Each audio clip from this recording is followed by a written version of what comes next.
another extra episode of Orenda Talks. For the next 10 weeks, I will make each week an extra episode with the recaps of the first season of Star Trek New Worlds. Spoiler alert! If you don't want to know what is in the episode or about Strange New World, please listen to this episode after you have watched the episode. I will post this episode on Wednesday just before the next episode will appear on the streaming services. This to avoid spoilers. While on a survey mission, the USS Enterprise discovered a comet in going to strike an inhabited planet. While trying to unlock the comet's secrets, Pike and Number One deal with a group of zealots who wants to prevent any interference, also known as the Shepherds. Today I will talk about this episode with my good friend and Trekkie Mark. He's also a regular on my Orenda Talks podcast. So welcome Mark, and thank you for joining me. Hello, I'm very happy to be here again. Good. How are you? I'm fine, everything going okay, and we are very happy because we have ended Star Trek Picard second season, and in the same time they doesn't want us to be missing any Star Trek episode. We got a very, very impressive starting of a new series. I must say I really like this series still now, what we just have seen. It's bring me really back to the TOS series. Yes, it's a back to TOS with much more perfume. So it's very impressive the care they have to all this series. And think this series was born from Discovery. I think so too, Discovery. in a way. Yeah. I love Discovery. I'm very glad there are more and more possibilities to do something like that. So we start the episode beginning with Uhura's log, and that is unusual because normally we always start with Captain's log. Yes, it's a very nice feature of Star Trek to make individual presentations of the new characters, and Uhura is everything but new. So we need to get used to her fast. She have much more talents that we can see at the first time, and for a first episode where she shines, it was a very, very nice introduction. Okay, so that's what I like the log starting by Uhura. I hope we can hear much more from her. How do you compare her with the old Uhura, or do you think they did a good job with presenting her as this young Uhura? I think they did a very good job because we never knew anything about her parents or her creation or how she came to Starfleet, and we have a cadet Uhura now, so it's very enlightening. And they, as I said, they are making a very good job in Star Trek archaeology, if I can say. Yeah, I agree to that. What do you think about the new intro? It's wonderful. Wonderful. The music is in a side inspired of the original series, and at the same time we don't have that whoosh from the original series, but there is a whoosh, but you can hear that, you can see from a distance, you can see the Enterprise crossing places there where she was never before. So this is much more complete Star Trek introduction. I believe it was dreamed to be like that since the 60s, but it will be very, very, very expensive to do. Is it me, or Did they upgrade the Enterprise, as in the bridge and the exterior of the Enterprise itself? Because we had no, of course, they did a refit in Discovery, but I Yes, have the feeling that they upgraded this one for Strange New World. I I don't think it's an upgrade. I think it's an update. Mm, Okay, they designed her in a way that we can understand her better with our eyes, our 21st century eyes. So we look at that and we see not a very big plastic model, but a full metal, three, 300 and 236 meters long. So we can see the Enterprise more, how can I say, more material to mm, our eyes. So yeah, it's not a refit. It's not a an upgrade. It's an update. yeah. That's what I'm a little bit meaning of it, but okay. Um, I do like the bridge. I really love the bridge. I love the bridge. I am used it in Second Life to visit many bridges of many starships, and uh, we will get so used to got in the Mm, starship and to be in a bridge that just the fact to you for you to be in a bridge, it's party time. It's happiness. You are on the bridge. It the most important place in the ship. So they made updates in that bridge. She works. She have glorious panels, but the positions are very same. In this episode, we see even a trick that the directors used to warn us that Spock was not there. In a very brief second, they used that. They simply looked for the empty chair of Spock. So he was not there. It was already making the captain's plan to deal with the comet. So uh, uh, that bridge speaks for yourself. For herself, it's impressive. talking about that comet was very special. Yes, it's special. It's old. It's a very good mystery for we deal with that. Not only for the Kirk time or Picard's time, but for Discovery time. That thing is eternal. It may be working until the time for Discovery. We may see it again. Hmm.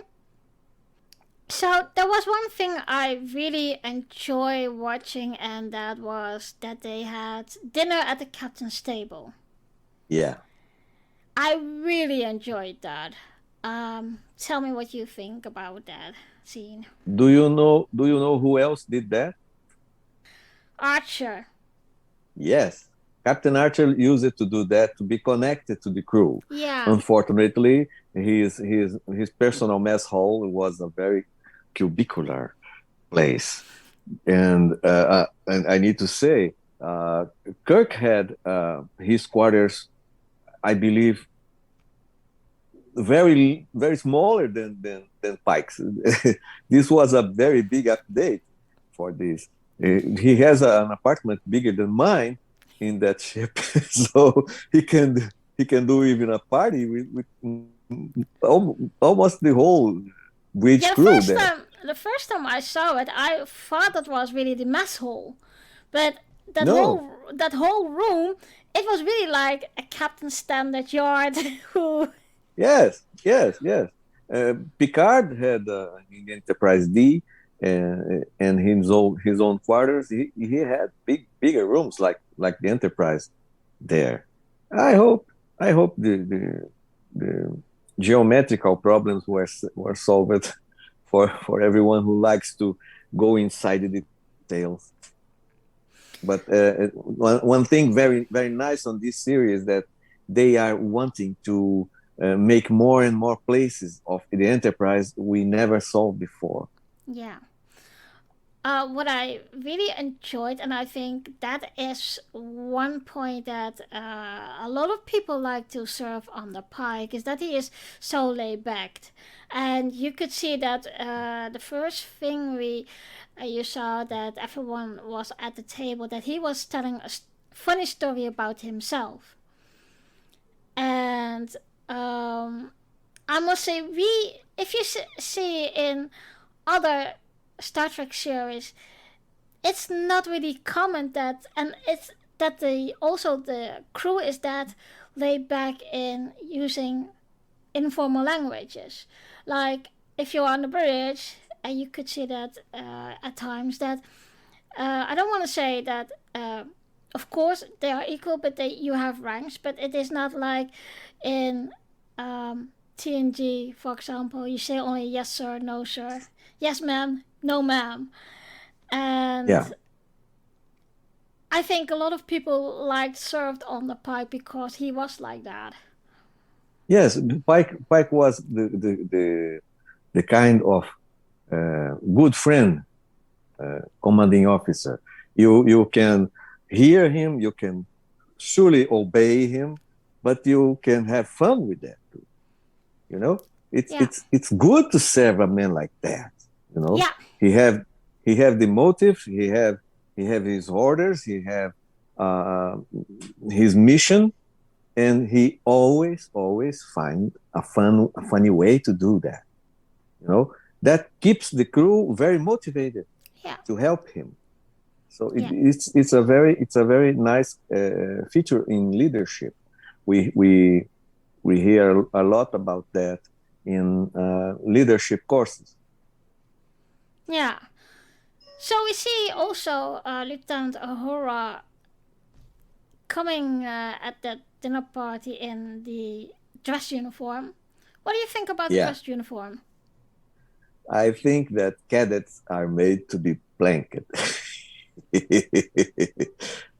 If you come there in place, you are a new one, you will be pranked all the time. Yeah, but that's what Ortega did. So, although I must say, all the whole bridge crew that we know for Strange New World, they all have something unique at the time.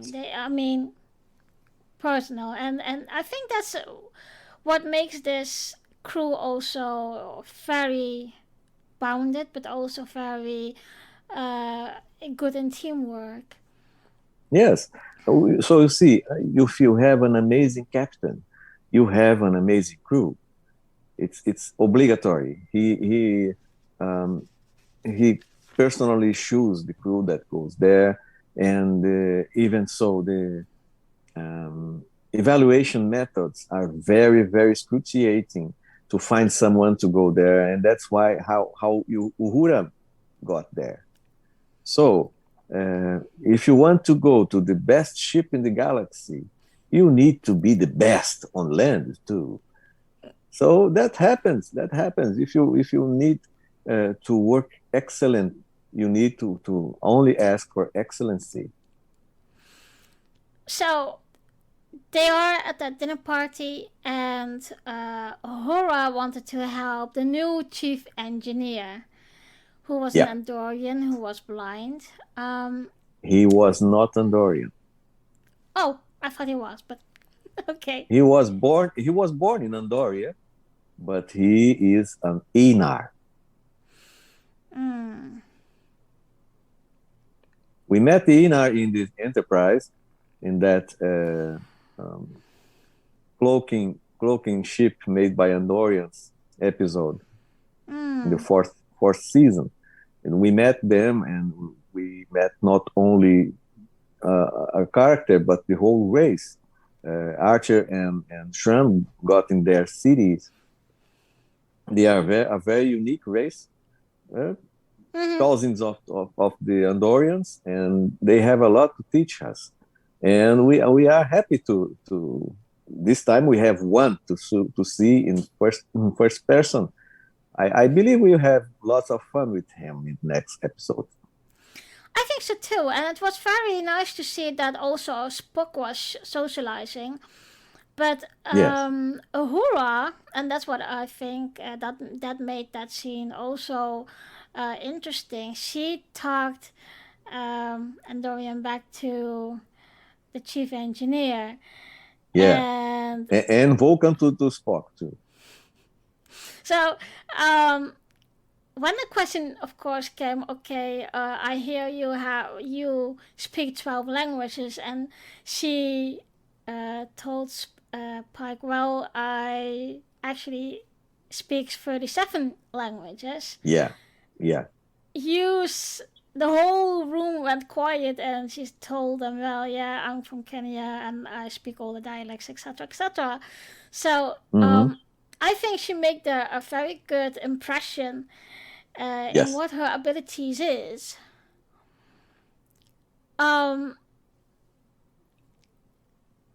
it was nice to see that Spock was socializing because, and he was actually making, well, I don't want to say jokes, but he was losing up.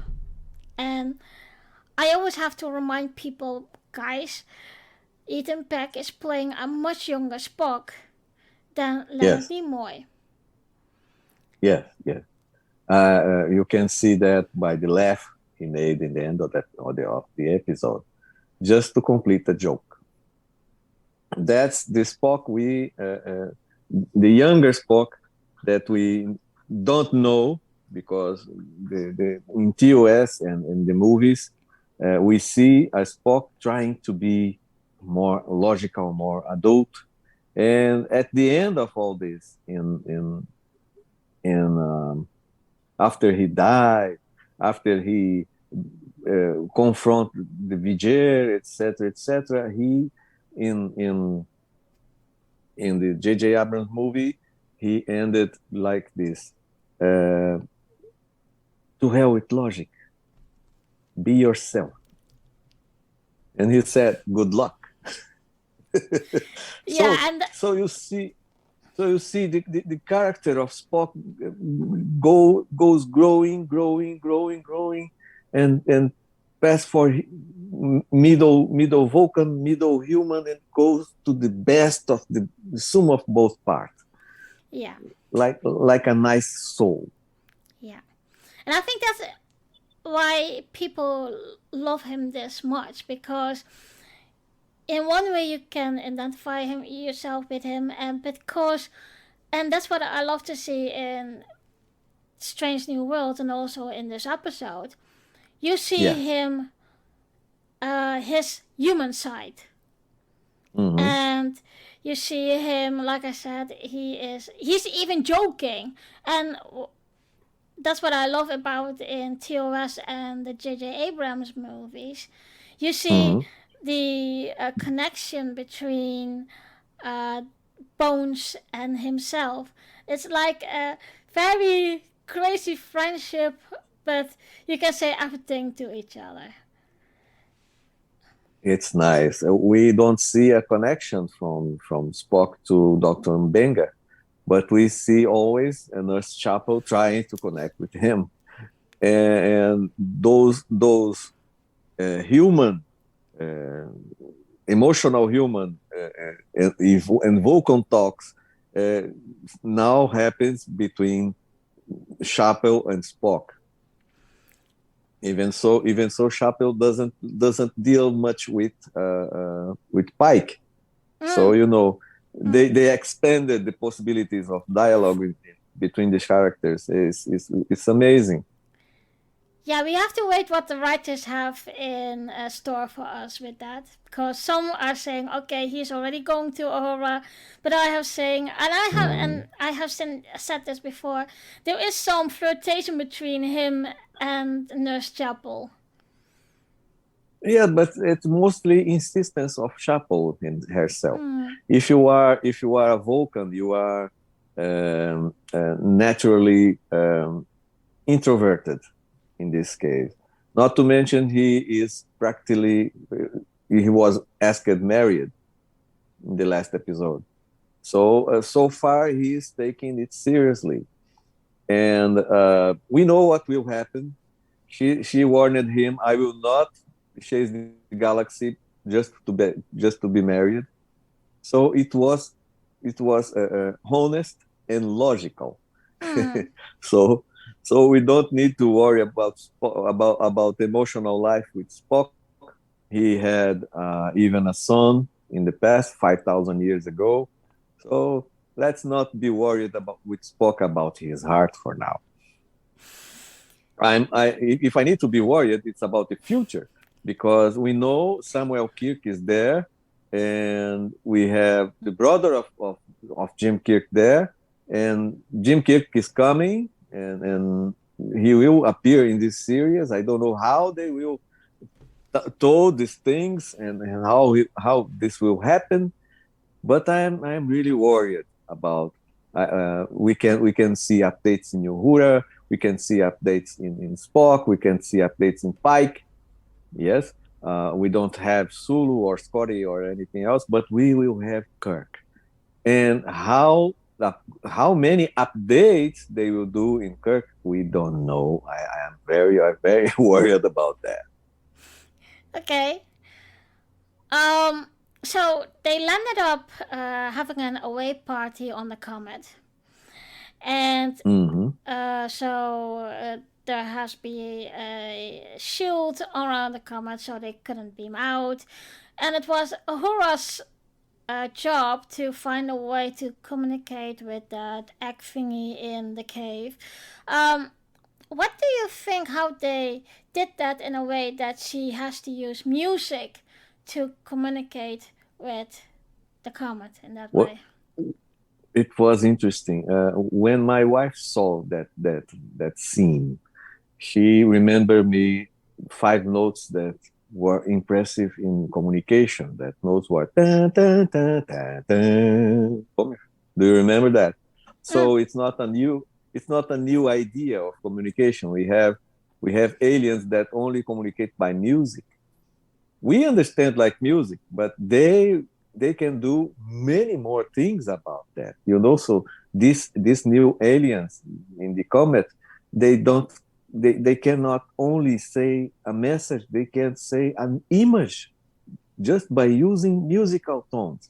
So music is a very very useful thing to do, to use as communication.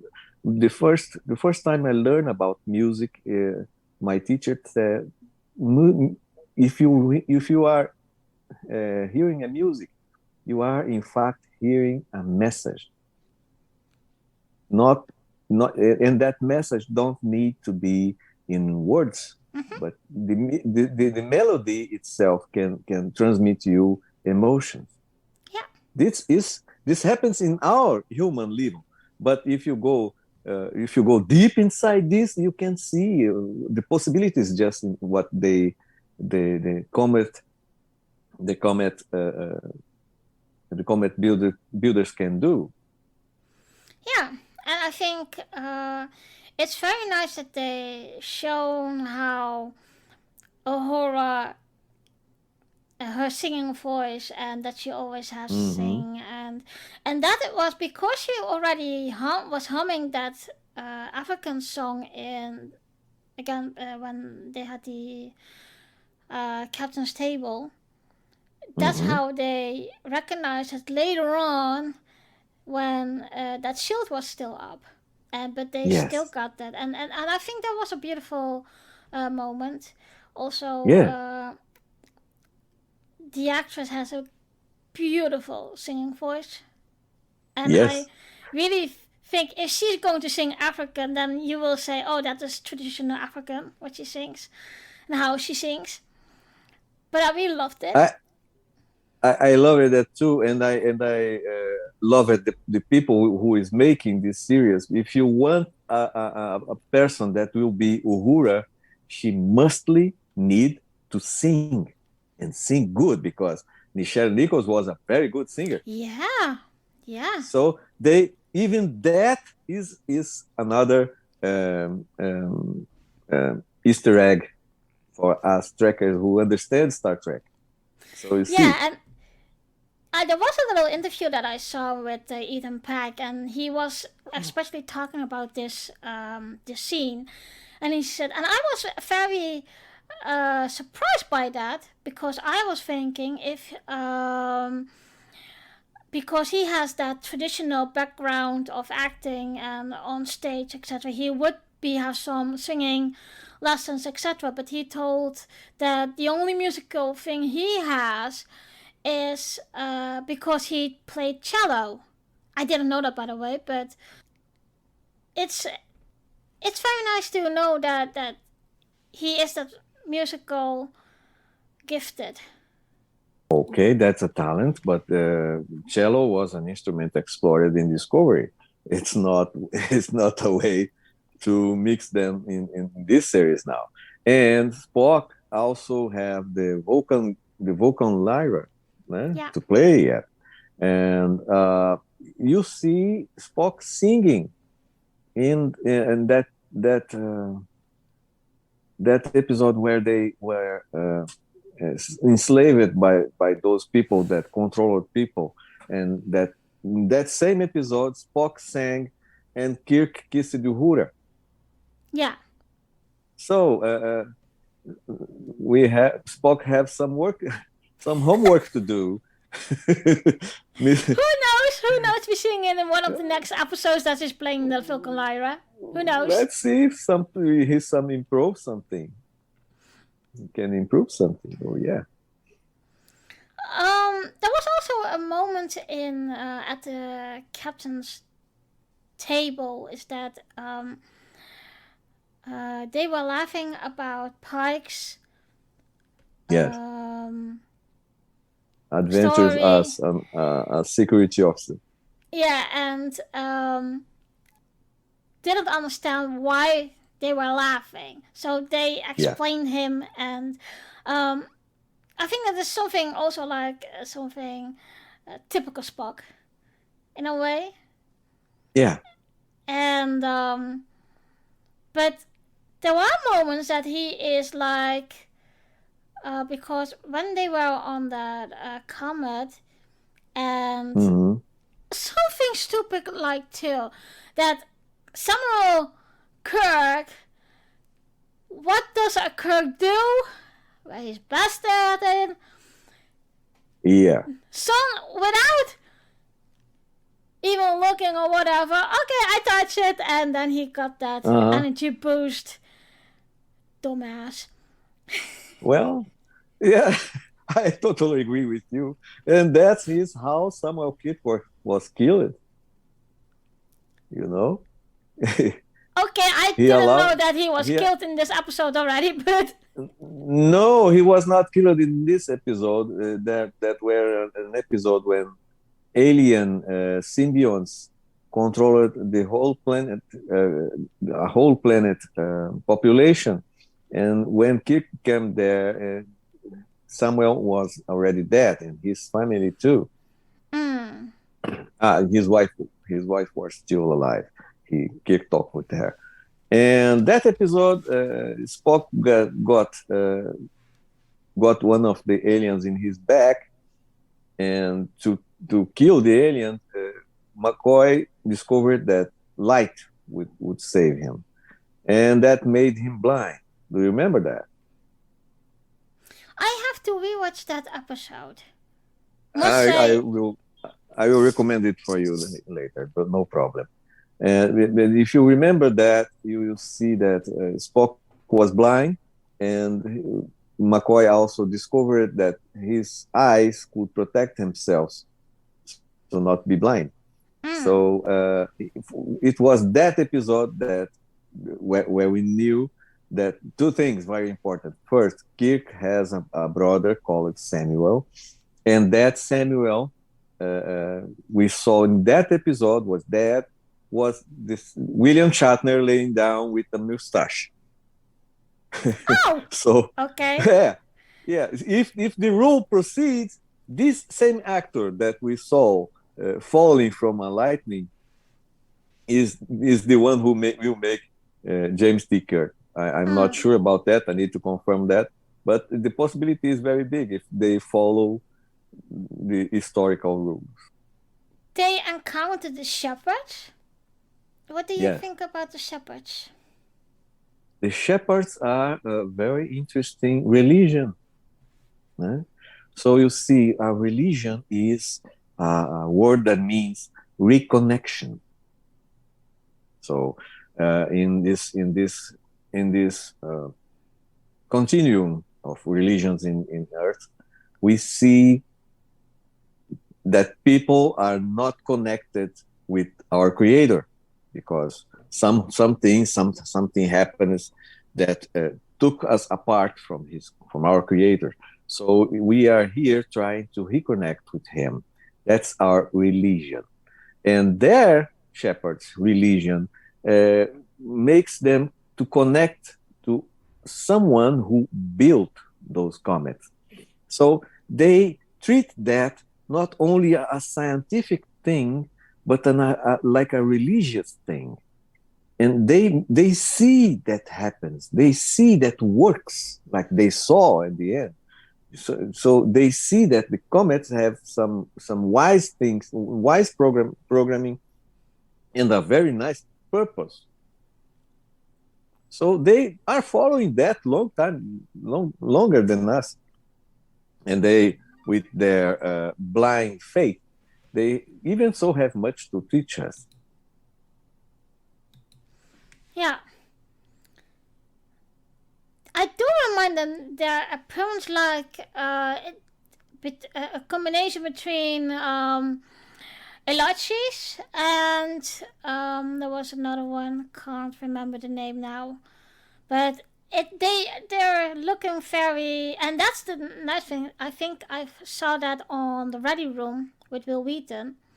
Talking Mm-hmm. about damn Will Wheaton. He tricked everyone in Picard, for God's sake. When he appeared on the screen, I was thinking, what? And he would come back. He You tricked mean in us, damn Picard? him. The Yeah. appearance in Picard. Yes, he's good on that. He had a very interesting career. He Yeah. was always connected to Star Trek because he made many enemies around. But within Star Trek, he had his family. Mm-hmm. All the other actors. He kept connected in there to the business, show Mm-hmm. business, especially in Star Trek. The first ready rooms were hosted by another person. Yeah. Yeah. He was funny, but not so funny, and now we have Will Wheaton. He made some autonomous programs about games, etc., etc., and he made even a humorist show about show business, and none of them got. But when he came to Star Trek, he was the right piece in the right board of the game. Yeah. So he was growing up inside there and speaking about Star Trek. If you are if you are speaking about Star Trek, if you are working with Wesley Crusher in person, and same Wesley Crusher, Destiny was a mystery, and we're still being a Yeah. mystery. Yeah. You can fit in Discovery, you can fit in Picard, you can fit in. I hope if he was in the year 2024, he can be in We he have to can reconnect again because it's 40 minutes now. So we were talking about what's the question? yes, as we see, he is out of time. He can move in time to 20 2024 year, and he can go to Discovery. He can go to back to Next Generation. I believe he can even go say hello to Pike. I heard that they thought about it where in what Star Trek series he has to come back as a Mm-hmm. traveler. So that was so Yes. funny. Then there was that conversation with Pike and okay, you need to have faith because Hmm. the comet will change his path and the people on the planet will survive. The comet will bring life, and that was the moment that Pike challenged uh, Ortega and said, "Well, you were bragging all over it that you are the best pilot of the academy. Now this is your chance. Um, show it to me and get us in front on the comet." And when she did her own maneuver, and I was thinking, how the heck can you fly like that with a big ship as Enterprise?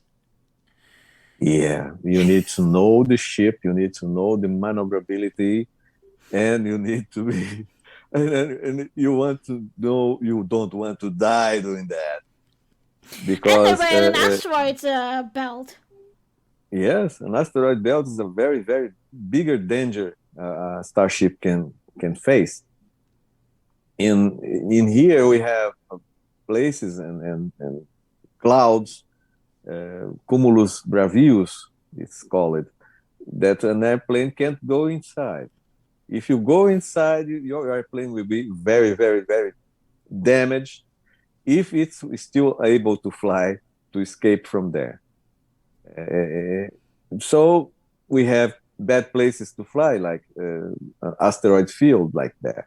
And if every comet generates his own asteroid field in his pathway, especially when it's closer to a sun, like happened that's because it has a big tail. That tail is not only smoke. That tail is not only a special effect. That tail is very solid inside, and you will suffer if you bring your ship inside. And so we have details of comets you can only see if you go dangerously close.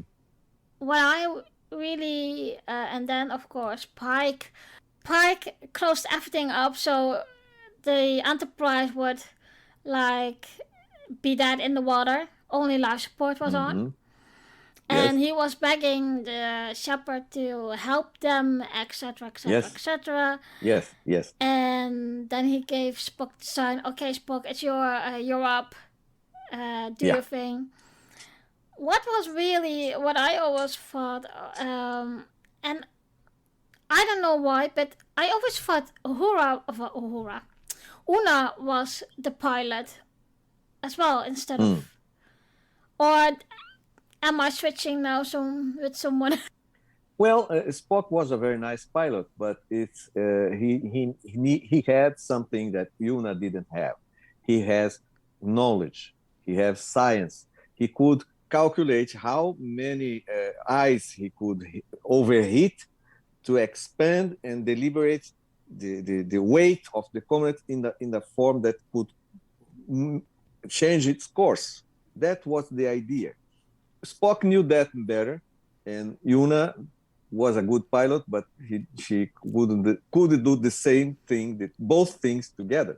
You Hmm. know, it's not only hit the comet, but where to hit and how, what effect you want to obtain with that hit.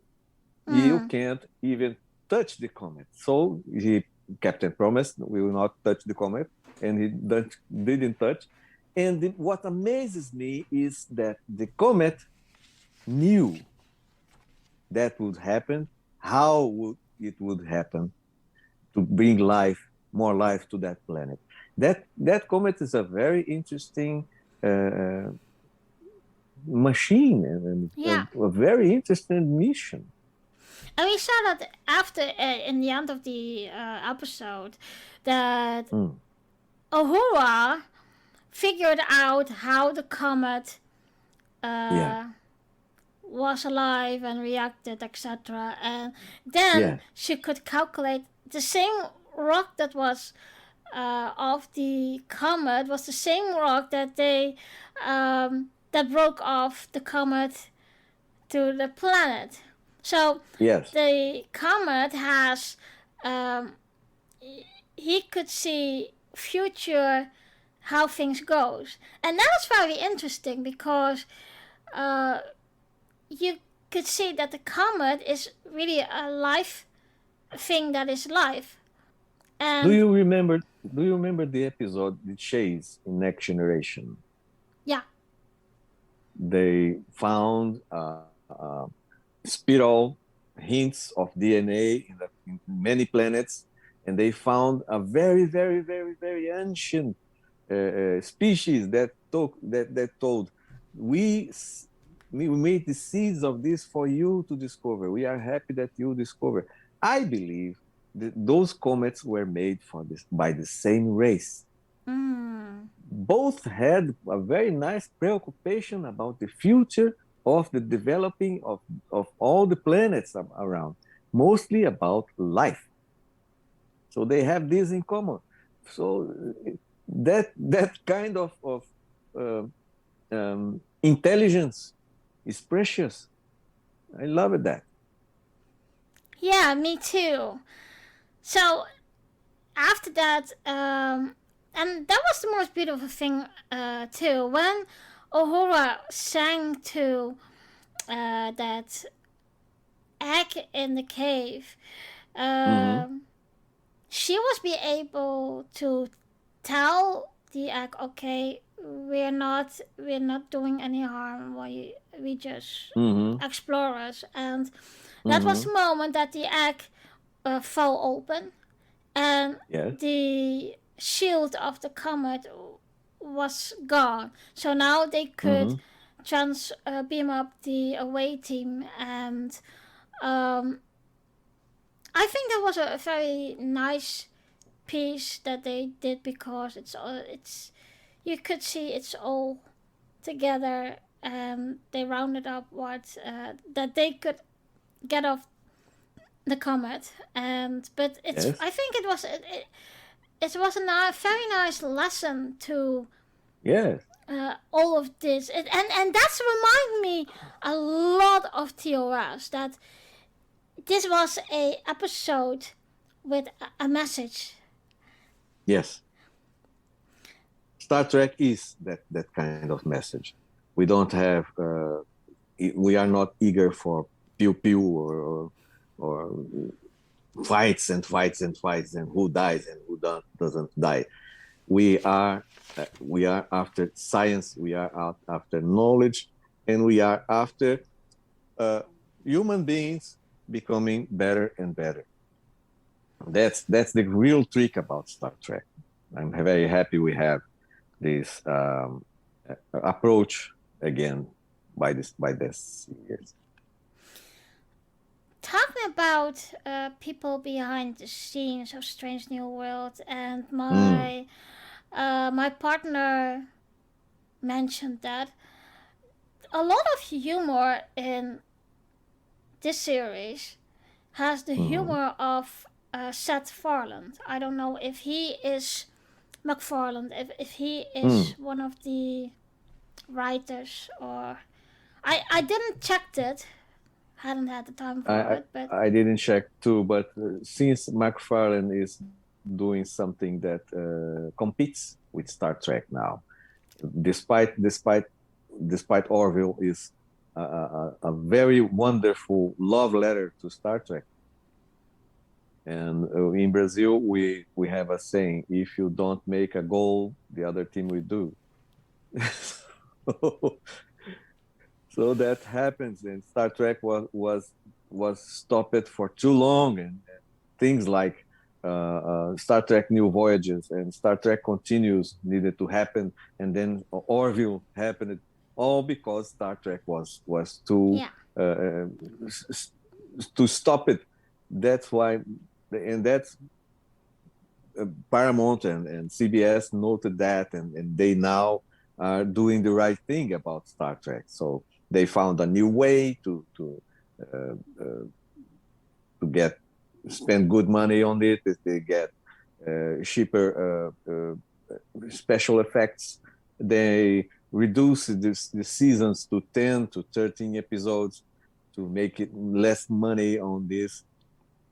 So everyone learned something to do a better Star Trek, and we are in a very, very happy season where it's happening. We have Star Trek every week, a new episode every week for a new series or an old series with new temper, new season to share and to be here talking about this. So so I am a very happy tracker to be in this time. A little different note, and when that happened in the episode of Picard, I Mm, was right away thinking of you. There was that scene with Ruffy and Seven on the bus, with the punk mm, on the bus. It's the yeah, same actor who played the punk on the bus on the Star same Trek one. 5. Yeah. So, what was your reaction on that? I laughed. I laughed. That guy was another one who was in the right place in the right scene, and he was updated too. You can see he when 709 asked him to play lower, he said, "Oh, okay, okay, okay. I like that. I like the song. I just wanted to hear my song," and he did what he said. But it was the same 90s ghetto blaster that he had. Yes, yes. The lesson was learned, and he did what as he was told to do. That it was evolution. I don't see many evolution in the guy that doesn't know what an iPod can do, playing music, and still using that big thing. He didn't evolve a lot, but the only lesson that evolved was what the lesson was Spock gave him. It was interesting. It was interesting. That guy is a very interesting guy because he not only an actor. He do you know what he did in the series? He made the computer that Spock used to this test in that same movie, Star Oh, Trek okay. 4. You said holographic computers. Spock was solving problems there in his test. He made that computer. He made that, and then he was the script was asking for someone who was punk and listening to a music punk that was heavy metal and telling about hating. There was no music, no singer available. He wrote the music, he sang the music, he recorded the music, he played the music in that. So this is a very complete guy to be Yeah. in a production, and that guy was back in Picard scene doing the same thing.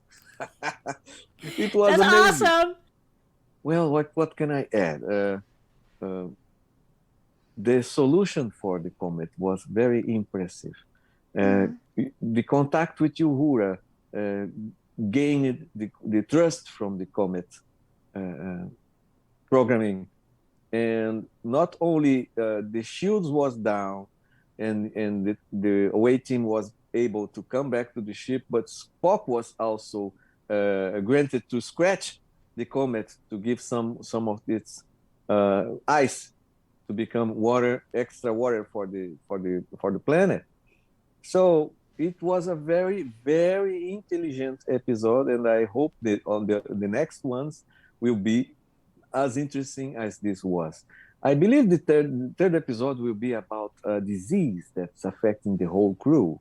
So Mm. we will see more about medics and people reacting inside the crew. So it will be very interesting. I can't wait to see Yeah. that. And we'll see how the doctor and Nurse Chapel will handle that.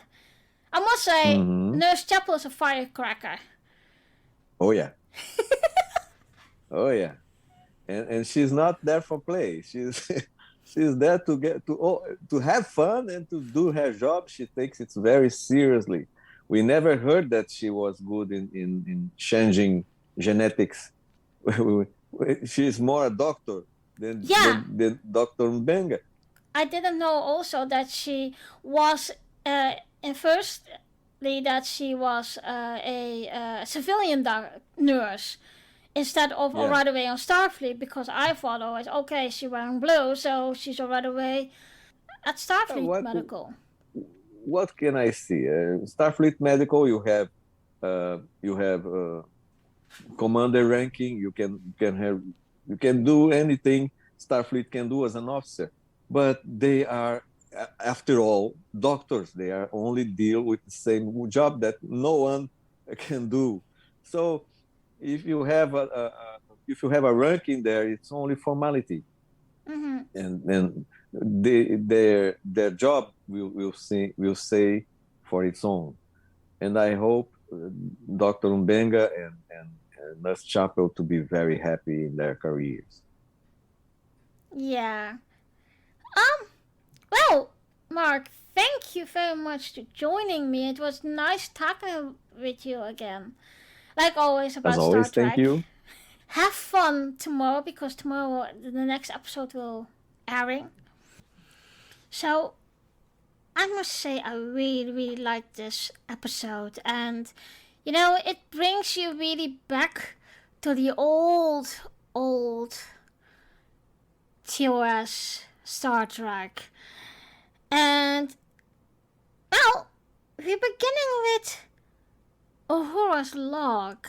Normally it's always the captain's log, and so it's very different to start with her log. And I must say it's very different, but I do like it because this episode is like a horror episode, and I really enjoyed what they did of telling her about her background of Kenya and her singing. She's a really, really good singer.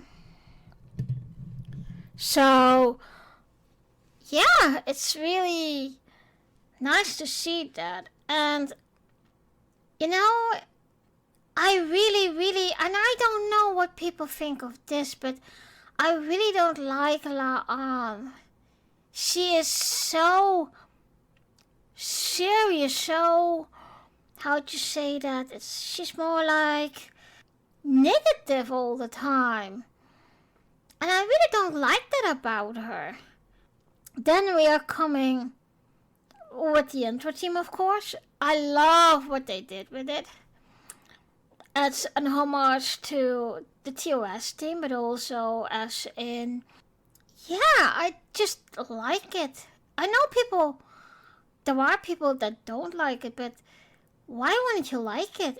It is good. And also, what we just have seen of Strange New Worlds, I like it.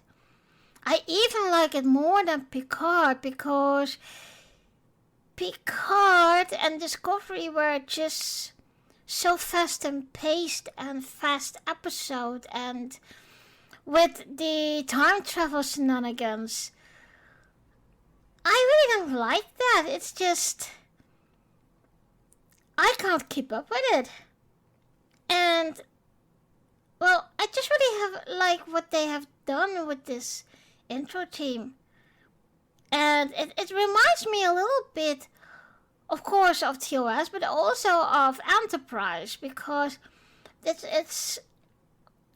shows you the beginning. And this is more like before TOS and after Enterprise, because Enterprise was the first in timeline with space traveling. They are coming together for a ancient comet, and later on they discovered that it is a special comet, and with his own shield, etc, etc, etc, and own language. And that's why Uhura will go with the away team. Her first away mission, by the way. And she's got under pressure because she needs to find out how to communicate with the comet, or like the big egg in the cave, as they call it.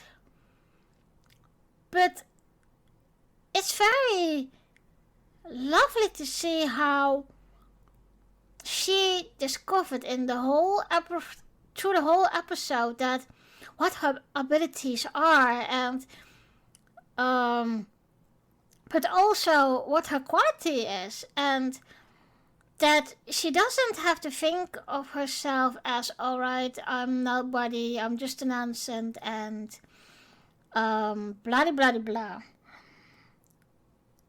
And we see that when she's been invited to the captain's table, and she went down in her dress uniform, and I must say I really don't like these dress uniforms. Normally I have a thing for it, I have a feeling for the uniforms, but the dress uniforms, no, I didn't like it. It doesn't make that sense of community and quality like what you expect from a Starfleet uniform. So Uhura met Ortega, and there was something about Ortega. I don't know. I would say Chapel has spunk, but she's got more like the attitude of, I'm here, you can't get around me, and although I am laid back, I can also be, and that is, and that's weird. I mean, I think a lot of people would serve on the Pike, because Pike is the same. Pike is very laid back, very relaxed, but at the moment that he has to be the captain and be the man with the decisions, etc., he is there. And that's what I love about him.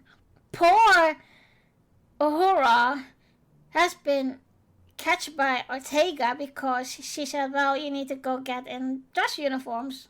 And that was just a joke of her.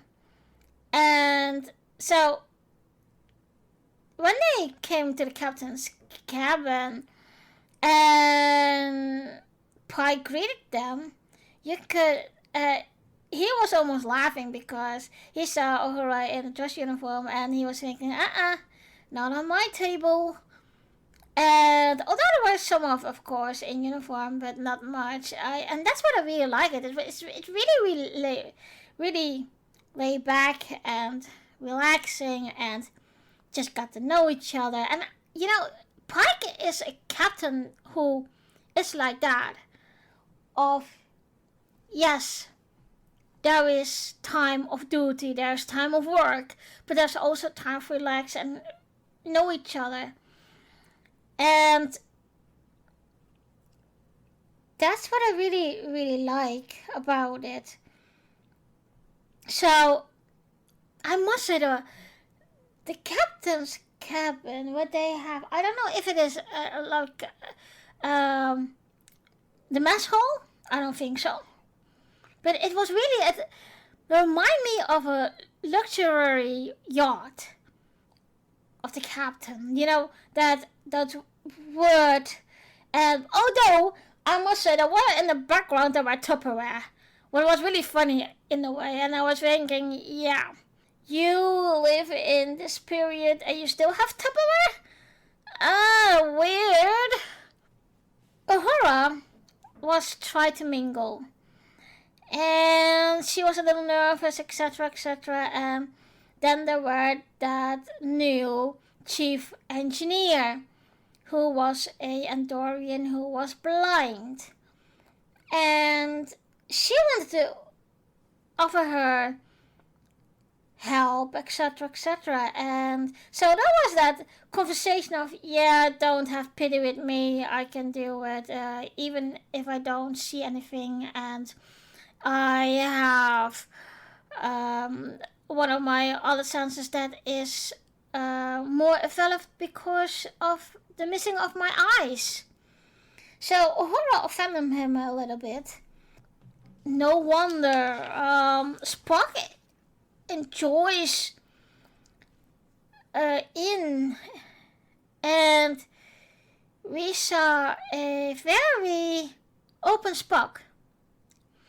And my partner Simon mentioned this, that in this episode, and I forgot to check it, he said that a lot of humor of this episode is also the same humor Seth MacFarlane uses. So he thought that Seth MacFarlane would write this one, but I didn't check it. But okay, so when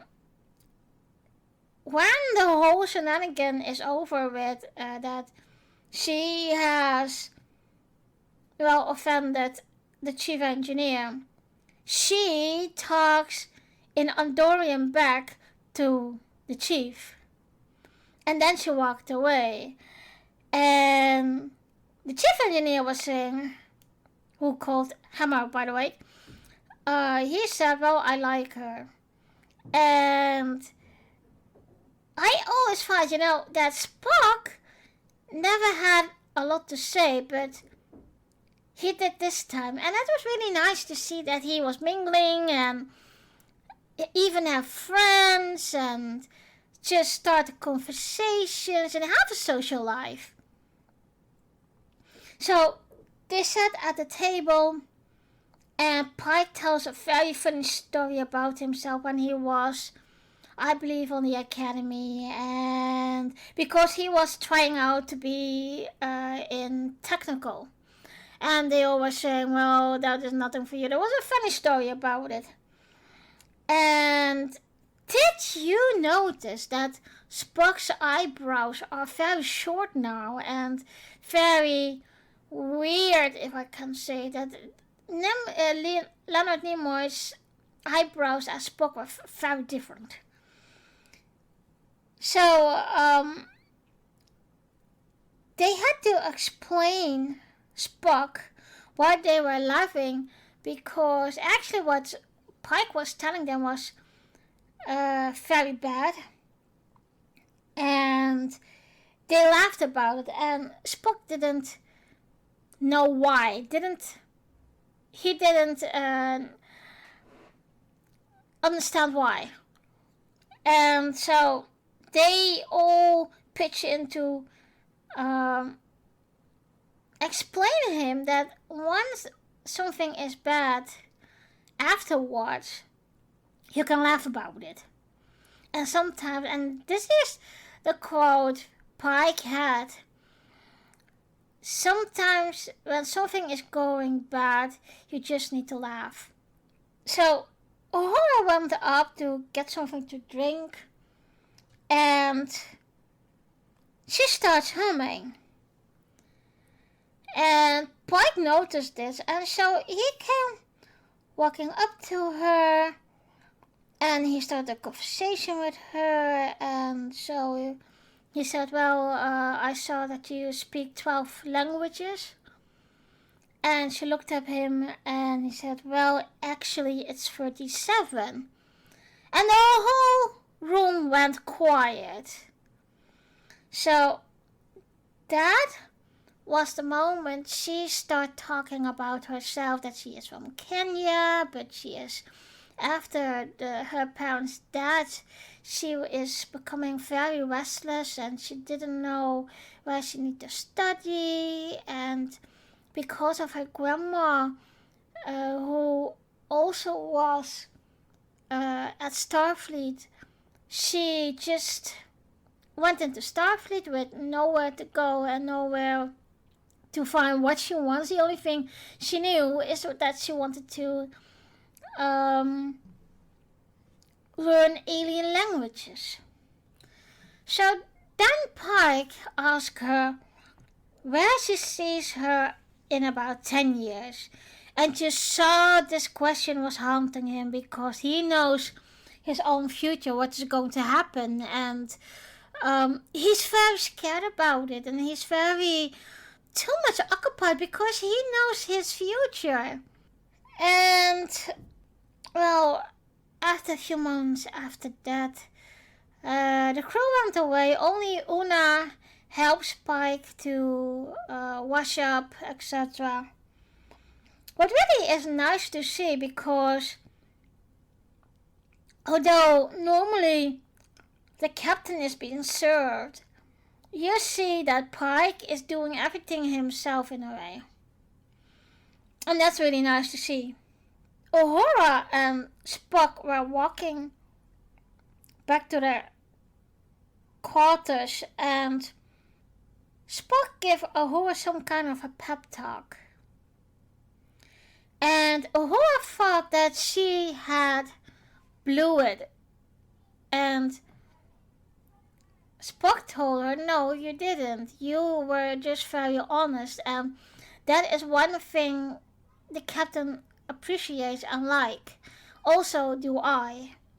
I don't want to say it's something wrong between them already, because I must say I do really think there is more between Chapel and Spock than between Uhura and Spock. Also in a way, because I don't know, maybe I really don't know their background of Spock and Chapel, because Nurse Chapel is as in a civilian on the ship right now, and I don't know if they have a friendship. I know they have a friendship later on, but I don't know if they have a friendship already before she came on the ship. So after the dishes, Una and Pike sat down with a glass of whiskey or wine or whatever it is. And Una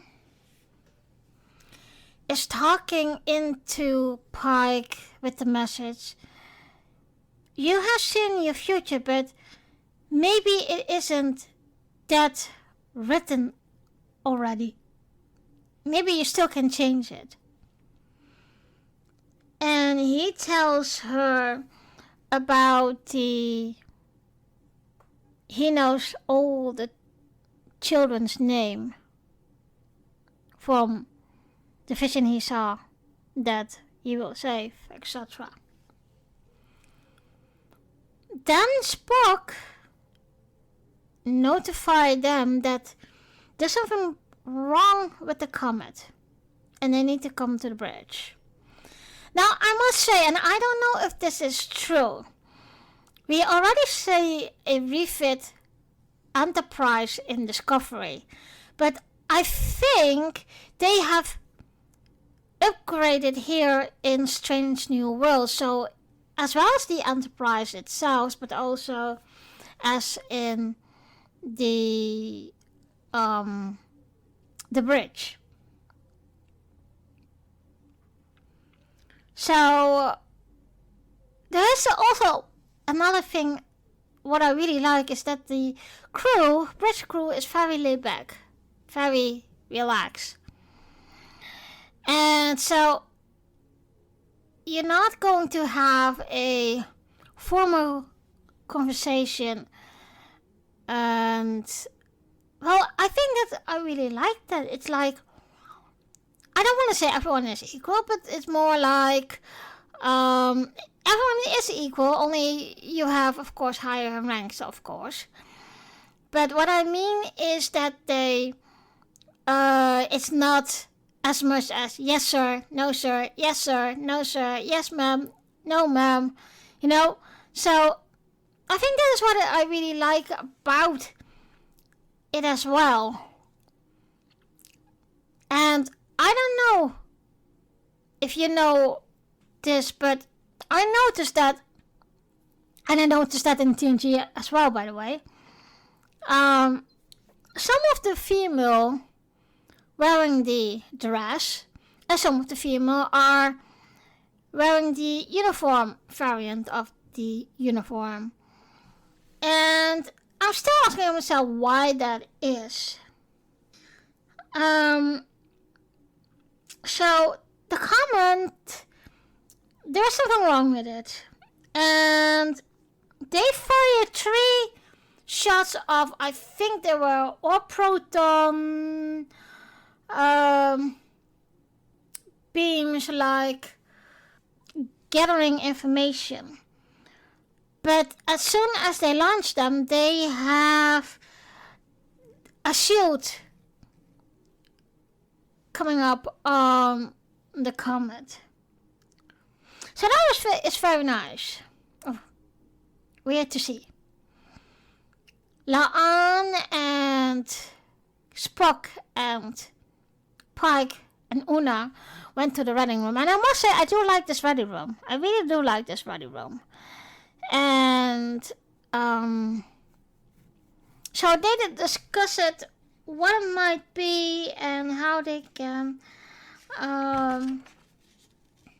do this. So yeah, and I must say, I think La'an is very negative. I don't like her. I really don't like her. It's weird how she also is in. I must say, maybe you could. She is like a female Commander Malcolm Reed from Enterprise. You know, negative, strongly. Everything has to be in protected, etc., etc. But did you notice that Spock's have very long sideburns, and I think his ears are also different. But yeah, those sideburns that are really ridiculous. It's very long, and I don't think Falcons wear them that long. You know, it's really weird. So, Uhura is going to get on her first away missions. And before they go,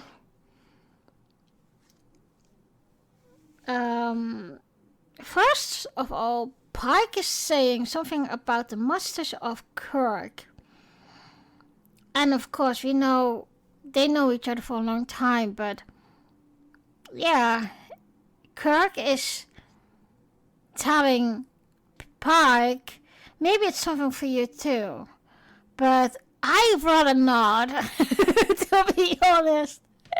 I like Pike without the beard and the mustache and just shaving clean. Well, a little bit is always nice, but okay.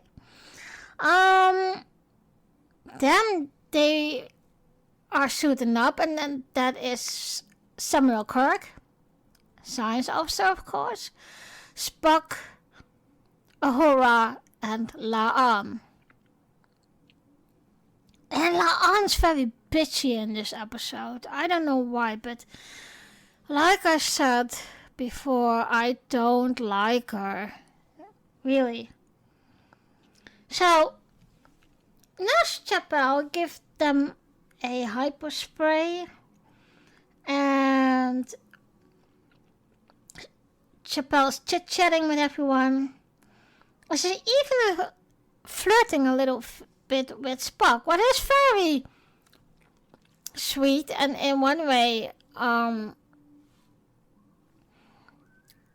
don't know if that is their friendship like that, but yeah, it's nice to see Spock developing and coping with his human feelings.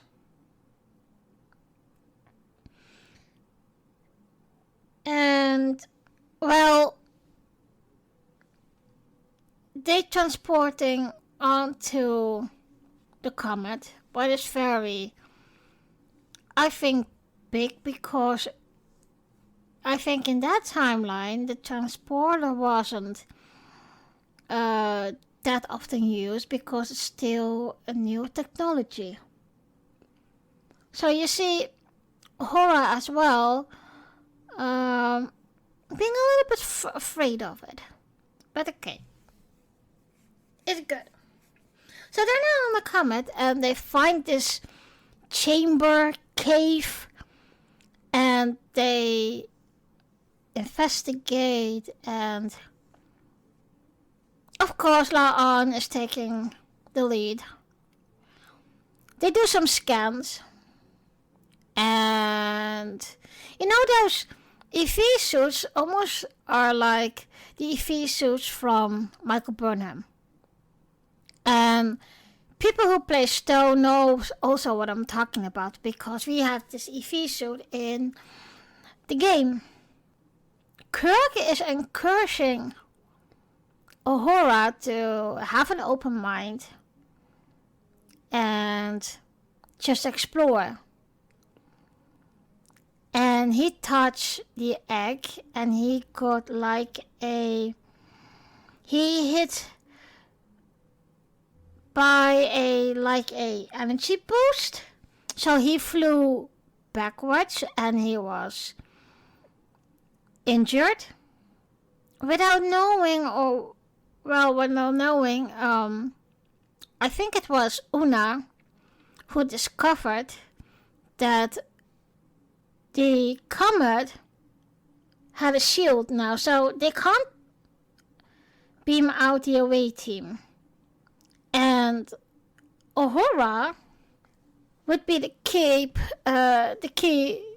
to escape, because she was the language person who can figure this out. So they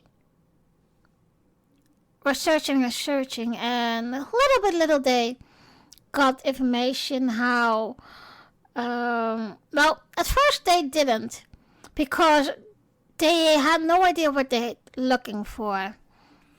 And they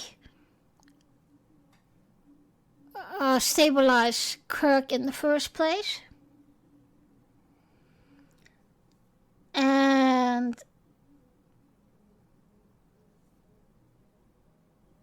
Pike had a plan to shatter the force field of the comet.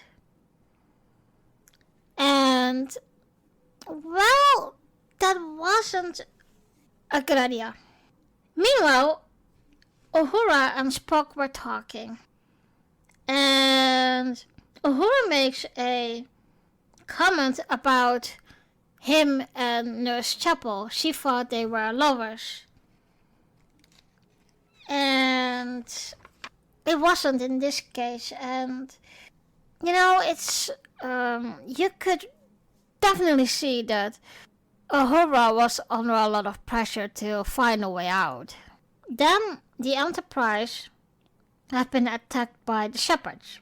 You know, the Shepherds remind me a little bit of between like Elachis and, what was that one? Something else. But they are familiar. Also from the, from Enterprise, the ones who are living in the ocean.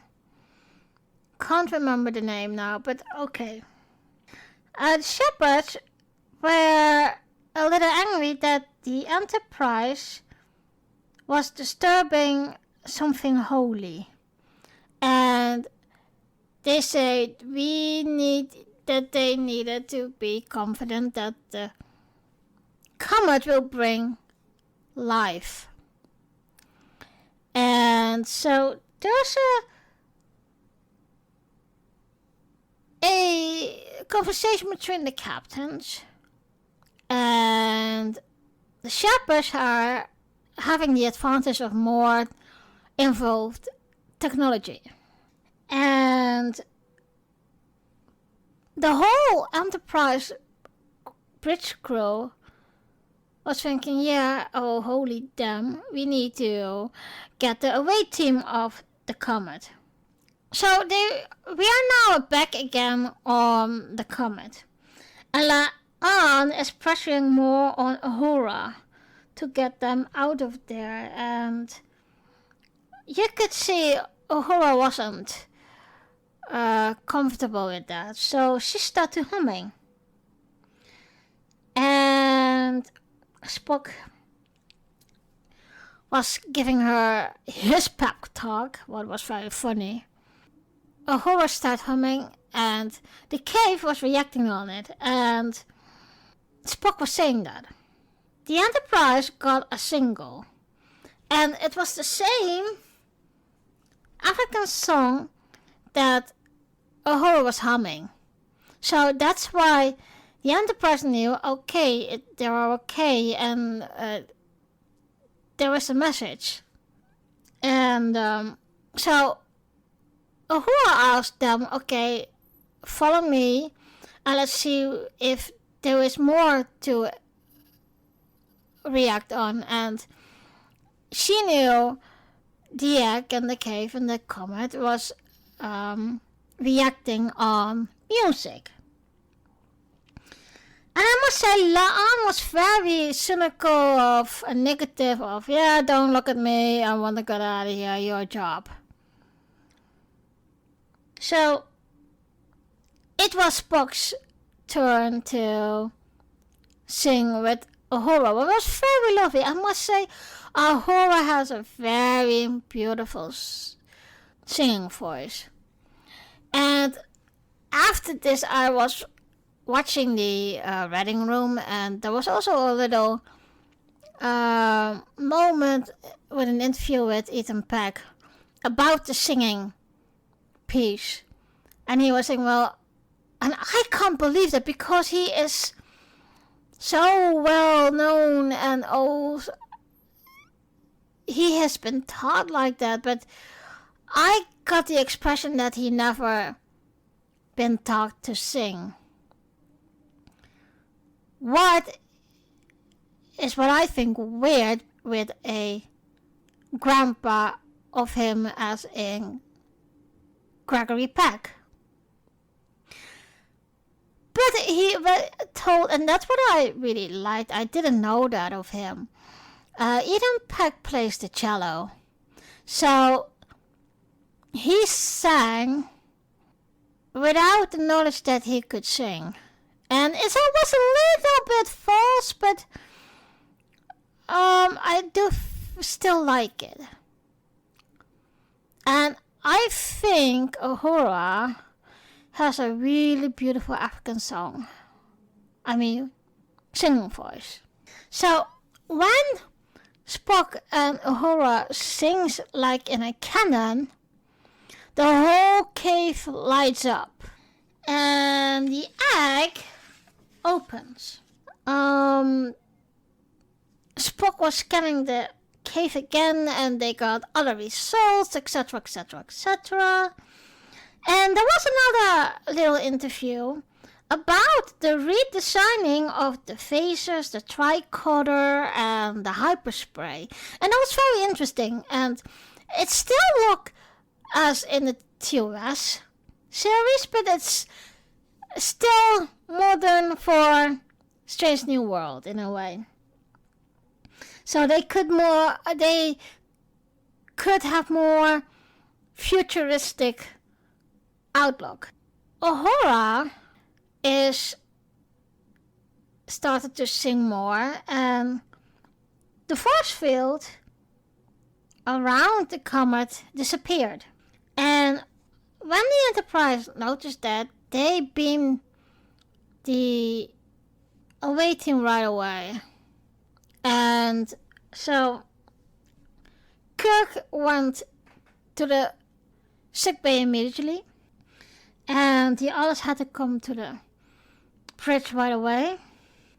And but they still have that problem too, that the comet is still going in course with that planet, so all those people will die. After that, Spock mentioned, well, why don't we move the comet? The comet will move out of itself.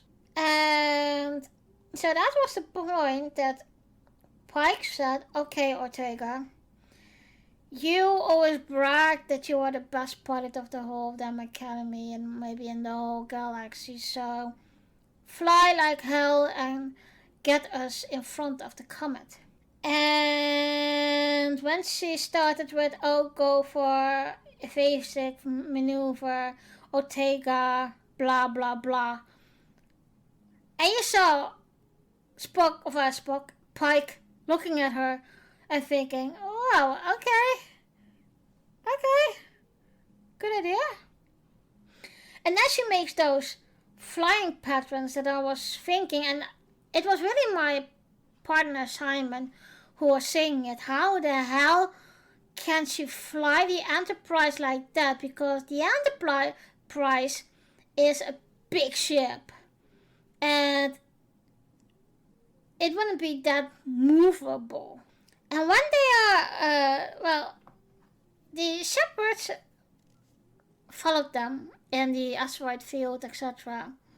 The shepherds were hailing them, and Pike was letting them away, which was a little bit cool. But he wanted them to be in a certain place, and after that, he shut every power of the Enterprise off, except for the life support. And then he hailed the shepherd and was saying, well, this and that, and it's also because we are damaged and can you help us, etc., etc. So the shepherd pulled them out with a tractor beam. And that was the point that Spock was going to do his thing. And I think they also a little bit changed the shuttlepod. It's not like the shuttlepod in TOS, but it is almost. And it was really nice to see that. So Spock was flying between, around the comet, and with some kind of a heat sensors, he was breaking. It will break off a piece of the comet. So, it will not harm the planet. And the shepherds were saying, you have to have faith that the comet, or Mahadit, as they call it, will bring life on the planet. Don't have a conclusion right away. That was all, and Spock was flying damn good. It was dangerous, and when everything was settled down, I think it was Una who asked, where the hell is Spock? Because they couldn't find him on the radar, on the sensors or whatever. And then they heard Spock laugh. And I think this will be, I don't want to say few of the moment he will laugh, but I think this is Spock coping with the human feelings that he has. And so Pike asked him, are you alright? What's wrong? Why are you laughing? And then Spock reminds him, well, sometimes when something is very bad, you just have to laugh. What makes the whole crew laugh again, but okay. When Spock is back at the Enterprise, Uhura find out how they could communicate with the comet. So she called Spock,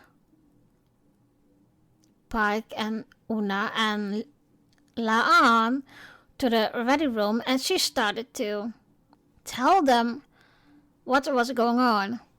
Then she told them, well, I think the comet has pre-knowledge of what's gonna happen. And she showed the rock, she showed how that rock brushed onto the planet's atmosphere, and instead of getting into the atmosphere, the ice melted in the atmosphere, so it brought rain, and that will be good for the agriculture art and other things. So more like farming and etc. Although I did like those aliens from the planet. They were very special, I think. And so Shepherd told Pike, well, next time, don't be so hasty with your conduct. So Pike made a new friend in a way, but also it was a lesson for him. And we see Spock and Uhura in the corridor, and once again Spock was telling her, don't be so sure that you aren't good enough for Starfleet or the Federation of Planets, because you speak so much language and you have the ability to learn alien languages, and you are a great asset for the Federation of Planets, so keep it up. She thanks him, and then you see Pike and Una talking again about Pike's future. And once again, Una was determined to tell him and let him know, what if you can save those children, and what if the future you saw in the time crystal is just one of the futures. It doesn't have to be your future. And that was also the moment that I think Christopher Pike told himself and decided that he wanted to live the most out of his life and live the life he wanted. When Una was away, Pike asked the computer about all the information he got of the kids of the accident. And that was the accident with him having burn injuries. And I don't know how you can say this, but I just hope that, and I don't know, there were some hints in Discovery in the second season when Una and Pike came on the Discovery.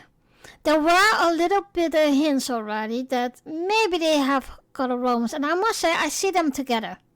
I can't. It's like Jerry and Chakotay. They were also good together. They belong to each other. So I think there will be a Una Pike front who said, "Yep, romance." But okay.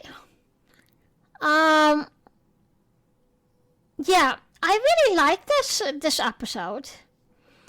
And like I said in the beginning, it brings you back to the old TOS series and episodes. And I'm really looking forward what is coming next. So I will rate this episode of about, I think, a 9. It was a very good one, and who knows what's gonna happen in the next one, and we still got 8 to go, so yeah. So tell me guys what you think of it, and I really love to hear what you guys think of this episode? Let me know in the comment of on the YouTube channel or on the Facebook group. Dear listeners, thank you for listening and join me next week for a new recap of Star Trek Strange New Worlds. This was an extra episode of Arunda Talks in the Star Trek series, and this because my love for Star Trek. If you'd like to comment or talk with me about the episodes, you can reach out on the Facebook group or the YouTube channel of Arunda Talks. You also can subscribe on the YouTube channel and join the Facebook group. See you next week!